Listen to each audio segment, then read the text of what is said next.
about God's amazing grace, a true miracle with the cutest baby face.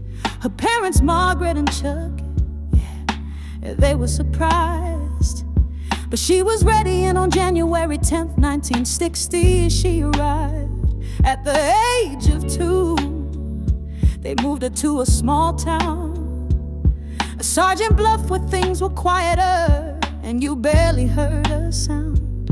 She had 2 other sisters, Sam and Peg, who were much older than her. They were a bit embarrassed about Shelli being born. Yes, they were. She was a peaceful kid and played all alone. She had a blue heeler pup named Tippy that she did own. He was basically like the little brother she didn't have. And this is where Shelli Rickaball's life story began. So she grew up and went to college at Briarcliff. This she never finished. Instead, she decided to work a shift and go into the world of workers, where she met our biological father. After finding out she was gonna have a son, decided to marry to be proper. Later came another, whom was a girl. Oh, she was a chubby baby. Her son did well in school, but later found out that her little girl was a bit crazy. Oh, the apple doesn't fall far from the tree. In bold and true personality, the 2 ladies found out they both had severe anxiety. But she loved her kids with all her heart just the same. When her daughter was almost 2, a man moved into the house. Yeah, a new flame. His name was Keith Beebe, who no one thought he would stay, but he did on up until her last and final day.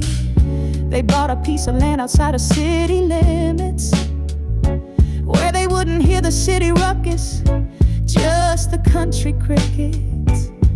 Keith and Shelli were deeply in love, with many years together, yeah, 38. Instead of getting married right away, they decided to wait until their kids were all grown and out of school. But they taught him all about morals and the golden rule.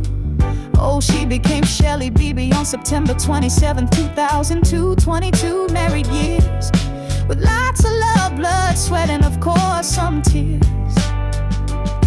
When they were much older, they were gonna sit out in their rockers. But after the hospital and a few trips to the doctors, Shelli realized she had issues, yeah, a few too many to handle.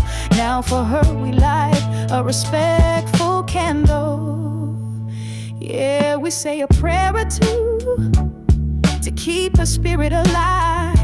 She was an amazing woman with plenty of drive. She was stubborn, we know, but she had great intentions. And when you did something for her, she had plenty of suggestions. But she loved her family with all honesty, a woman with independence and modesty. She kept us all in line with her good nurturing and natural ways.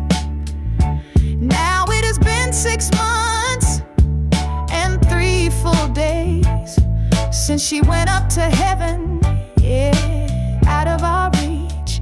But we will always remember everything she had to teach, all the things she told us, especially her wonderful advice, which even though we didn't realize then, we found out later it was precise.